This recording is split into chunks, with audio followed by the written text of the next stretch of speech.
श्री राम जय जय राम, श्री राम जय जय राम, श्री राम जय जय राम। नारायण समारंभां शंकराचार्य मध्यमाम् अस्मदाचार्यपर्यन्तां वन्दे गुरुपरम्पराम्। श्री गुरुचरण सरोज रज निज मन मुकुर सुधारि बरनौं रघुबर बिमल जसु जो दायक फल चारि। ओम श्री सीतारामचंद्राभ्याम नमः।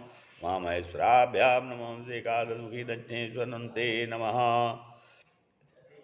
चाणक्य नीति दर्पण के अंतर्गत आज अध्याय 4 का कथन किया जा रहा है।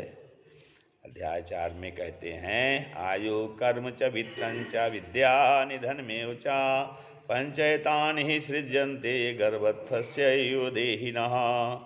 आयु कर्म रोधन तथा विद्या मृत्यु ये 5, जीव गर्भ में ही रहतो जात तब ही लिखि साँच। कहते हैं यह निश्चित है कि आयु कर्म धन विद्या और मरण ये 5 शरीरधारी जीव के गर्भवास में ही लिख उठता है। फिर आगे कहते हैं कि साधुभ्यस्ते निवर्तन्ते पुत्र मित्राणि बांधवाः ये च तैः सह गन्तारस् तद्धर्मात् सुगतं कुलम्। पुत्र मित्र बंधुजन साधु न मत न विभिन्न किंतु साधु की ही संगति कुल की करहि पवित्र। श्री राम जय जय राम। कहते हैं साधु महात्माओं के संपर्क में आने से पुत्र मित्र बंधु तथा उनके साथ चलने वाले सांसारिक वृत्तियों से निवृत्त हो जाते हैं तथा उनके पुण्य से उनका कुल उज्ज्वल हो जाता है। फिर आगे कहते हैं, दर्शन ध्यान संस्पर्शैर्मत्सी कूर्मी च पक्षिणी शिशुं पालयते नित्यं तथा सज्जन संगति। मीन कच्छवी पक्षिणी जिमिषु पालहि नीत दर्श पर्श कर ध्यान तिमि बंदई सज्जन मीत। कहते हैं ध्यान पूर्वक देख रेख और स्पर्श से मछली कछुई और पक्षियाँ अपने बच्चों का पालन पोषण करते हैं। उसी प्रकार सज्जनों की संगत से जीवों की रक्षा होती है। यावत् स्वस्थो हि अयं देहो यावन् मृत्युश्च दूरतः तावदात्महितं कुर्यात् प्राणान्ते किं करिष्यति। कहते हैं जब तक तन आरोग्य मन कुर शुभ काम तुरंत आत्म भलाई हेतु पुनि क्या करि सकी हो अंत। कहते हैं जब तक मनुष्य का शरीर रोग रहित है तब तक मृत्यु आने के पहले ही कुछ कल्याणकारक अथवा पुण्यादि अच्छे कार्य कर लेना चाहिए, क्योंकि रुग्णावस्था अथवा अंत समय में कुछ नहीं कर पाएगा।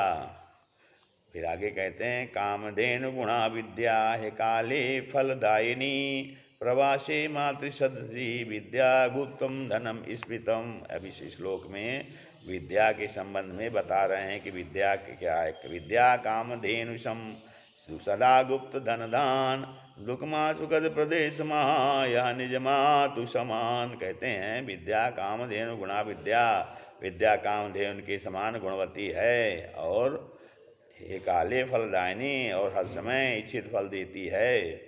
प्रवासे मातृ सदसी, विद्या जो है परदेश में माता की तरह रक्षा करती है। प्रवासे मातृ सदसी, माता की तरह रक्षा करती है। इसलिए विद्या को विद्वान लोगों ने गुप्त धन भी कहा है। इसलिए विद्या का संचय अति आवश्यक है। एकोपि गुणवान पुत्रो निर्गुणैश्च शतैर्वरः एकश्चंद्रतमो हन्ति न चतारा सहस्रशः।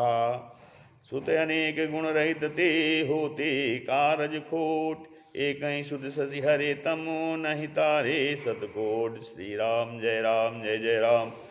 कहते हैं कि एक गुणवान पुत्र सैकड़ों मूर्ख पुत्रों से अच्छा होता है। एकोपि गुणवान पुत्र निर्गुणैश्च शतैर्वरा से सैकड़ों गुणवान पुत्रों से सैकड़ों मूर्ख पुत्रों से एक गुणवान पुत्र अच्छा होता है, क्योंकि जैसे एक ही चंद्रमा संपूर्ण अंधकार को दूर कर देता है और हजारों तारों से अंधकार नष्ट नहीं होता।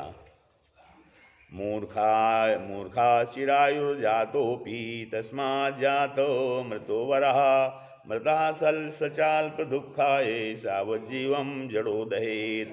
मूर्ख पुत्र जन्मत मरे होतहु आयुवंत मरे तनिक दुख जियत में दुखी देते अनंत। कहते हैं ज़्यादा दिन जीवित रहने वाले मूर्ख पुत्र से पैदा होते ही मर जाने वाला पुत्र अच्छा होता है, क्योंकि मरा हुआ थोड़े ही दुख का कारण होता है, किंतु मूर्ख जब तक जीता है तब तक डाहता है, तब तक परेशान करता है।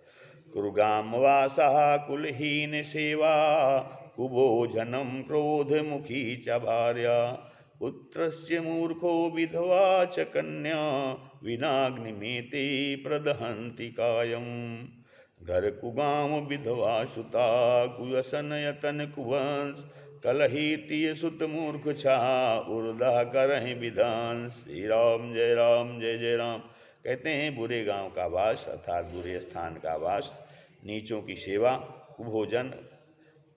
कुभोजन और क्रोधी अर्थात झगड़ालू स्त्री, पुत्र और विधवा कन्या, ये छहों बिना आग के ही शरीर को जला देते हैं। पुत्रस्य मूर्खो और मूर्ख पुत्र विधवा कन्या। कहते हैं कुलगाम का वास, कुलहीन सेवा, नीचों की सेवा, कुभोजन और झगड़ालू स्त्री, मूर्ख पुत्र, विधवा कन्या, ये छह जो है बिना अग्नि के ही शरीर मनुष्य के शरीर को जला देते हैं। किम तथा कृते धेन्वा यज्ञदोग्धीन गर्भिणी कोवर्थ पुत्रेण जातेने यो न विद्वान भक्तिमान। धेनु दूध जो देहि नहीं तथा न गाभिन होय सुत नहीं विद्या भक्ति में कौन हेतु हित सोय। कहते हैं गाय से क्या लाभ जो न दूध ही देती है और न गर्भ ही धारण करती है, ऐसे ही उस पुत्र से भी क्या जो न विद्या में ही निपुण हो और न ईश्वर भक्ति ही रहो, न ईश्वर भक्ति हो। आगे कहते हैं संसार ताप्त दग्धानाम त्रयो विश्रांति हेतवः अपत्यम च कलत्रम च सताम संगतिरेव च नरदाहित भयो तापति तेहि त्रय विश्राम सुंदर संतति सुमुखितिये संगति साधु ललाम। कहते हैं सांसारिक तपों से, सांसारिक ताप से जले हुए लोगों के लिए केवल 3 ही विश्राम के साधन हैं। जो संसार के ताप से, संसार के परेशानियों से जो परेशान हैं उनको केवल 3 जगह ही विश्राम मिलता है। कहाँ? अपत्यम चा कलत्रम चा, मतलब पुत्र, स्त्री और सज्जन की संगति, ये भी इन 3 जगह उनको विश्राम मिलता है, सहायता मिलती, सहयोग मिलता है, शांति मिलती है। सकत सकित जलपन्ति राजानः सकित जलपन्ति पंडिताः सकित कन्या प्रदीयन्ते त्रीणेता निसकित सकित सकित। कहते हैं भूपाज्ञा पंडित वचन होत नहीं दो चार तैसे कन्यादान भी हो ही एक ही बार। कहते हैं राजा लोग एक ही बार आज्ञा देते हैं, सकित जलपन्ति राजाना, और पंडित लोग भी एक बार ही बोलते हैं। सकित कन्या कन्या भी एक बार ही कन्यादान दी जाती है, और अर्थात ये तीनों एक ही बार होते हैं, इनका विशेष महत्व होता है। एकाकिना तपो द्वाभ्याम पठनम गायनम त्रिभिः चतुर्भिर्गमनम क्षेत्रम पंचभिर्बहुभिरणम तप अकेल महापढ़न द्वय गान 3 मग 4 सुंदर खेती 5 ते रणजन हो ही अपार। कहते हैं अकेले तपस्या करना है तो अकेले, पढ़ना 2 के साथ, 3 के साथ गायन, 4 के साथ यात्रा और 5 लोगों के साथ खेती तथा बहुतों को साथ लेकर युद्ध भली भांति होता है। यहाँ बताते हैं कि तपस्या अकेले होती है और पाठन जो है 2 लोगों के साथ होता है, गायन 3 लोगों के साथ होता है, यात्रा करना है तो 4 लोगों अच्छे रहते हैं, और खेती बाड़ी करने में 5 लोग अच्छे होते हैं, और बहुत से लोगों को लेके युद्ध करना अच्छा रहता है। सभार्या या शुचिर्दक्षा सभार्या या पतिव्रता सभार्या पतिप्रीता सभार्या सत्यवादिनी बहितीय सत्य पतिव्रता वही सत्या दिन जोय वही विमल ही बुद्धिवती पति प्रेम जे होय। कहते हैं भार्या वही है जो चतुर और पवित्र हो, भार्या या सुचिर्दक्षा, भार्या या पतिव्रता जो चतुर हो और पवित्र हो, और पत्नी वही जो पतिव्रता हो। पत्नी वही है जो पति को प्रसन्न कर रखे, पत्नी वही जो सदा सच बोले। आगे कहते हैं अपुत्रस्य गृहं शून्यम दिना दिशा शून्यस्तु बांधवा मूर्खस्य हृदयं शून्यम सर्वशून्यम दरिद्रता बिना पुत्र शूनो भवन दिश शूनो बिनु भाई मूर्ख उर शूनो सकल शून्य दरिद्र हाय। कहते हैं बिना पुत्र के घर सूना होता है, पुत्र से गृहम शून्यम दिशा शून्यस्त बांधवा, और बिना बंधु बांधव के दिशाएं शून्य होती हैं। मूर्ख का हृदय शून्य होता है, सूना होता है, और दरिद्रता में तो सब कुछ सूना ही सूना होता है। अनभ्यासे विषम शास्त्रम अजीर्णे भोजनम विषम दरिद्रस्य विषम गोष्ठी वृद्धस्य तरुणी विषम बिनु अभ्यास ही शास्त्र विष बहु भोजन विष होई अतिथि हो ही विष निर्धन ही वृद्ध ही तरुणी जोई। कहने बिना अभ्यास भूल भूल जाने के विद्या जा रही है, और बिना पचे हजम हुए भोजन जा रही है। दरिद्रों को सज्जनों की सभा और वृद्धों को तरुणी स्त्री जा रही है। अनभ्यासे विषम शास्त्रम, बिना अभ्यास के शास्त्र विद्या जा रही है, अर्थात बिना अभ्यास के विद्या भूल जाती है। और अजीर्णे भोजनम विषम, और भोजन ज़्यादा कर लेने पर, भोजन बिना पचे हुए अजीर्ण होने पर जा रही है। दरिद्रस विषम गोष्ठी, विद्वानों की सभा दरिद्रों के लिए, सज्जनों की सभा जो है वो जहरी है, और वृद्धों को तरुणी स्त्री जहरी है, अर्थात ये उनके लिए उपयुक्त नहीं है, उनको सूट नहीं करता है।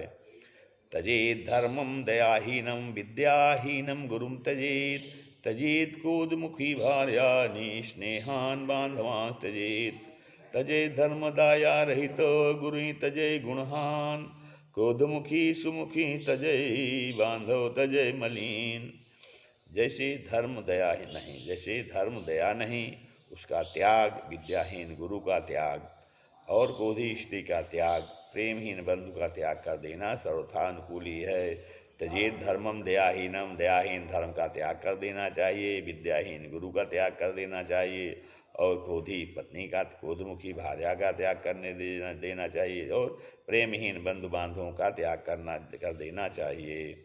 अध्वा जरा मनुष्याणाम वाजिनाम बंधनम जरा अमैथुनम जरा स्त्रीणाम वस्त्राणामात्मम जरा मधु मनुष्यन को मग वृद्धता बाजहीं बंधन चूप तियहीं मैथुन वृद्धता वस्त्र को बहुत धूप।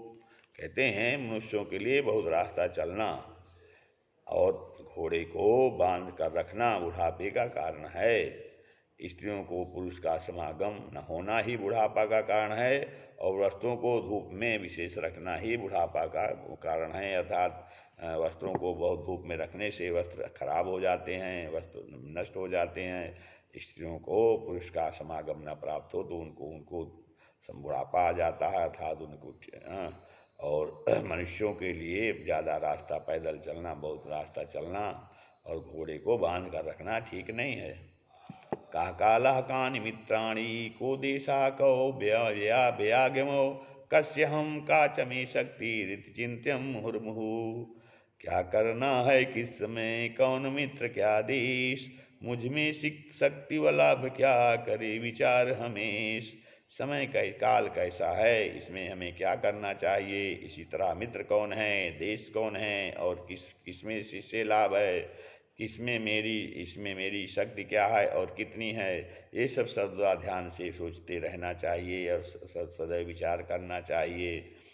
अग्निदेवो द्विजातीनां मुनीनां हृददैवतं प्रतिमा स्वल्प बुद्धीनां सर्वत्र समदर्शिनां ब्राह्मण क्षत्रिय वैश्य के अग्निदेवता जान मुनिन हृदय अबुधय मूर्ति समदर्शी सावधान।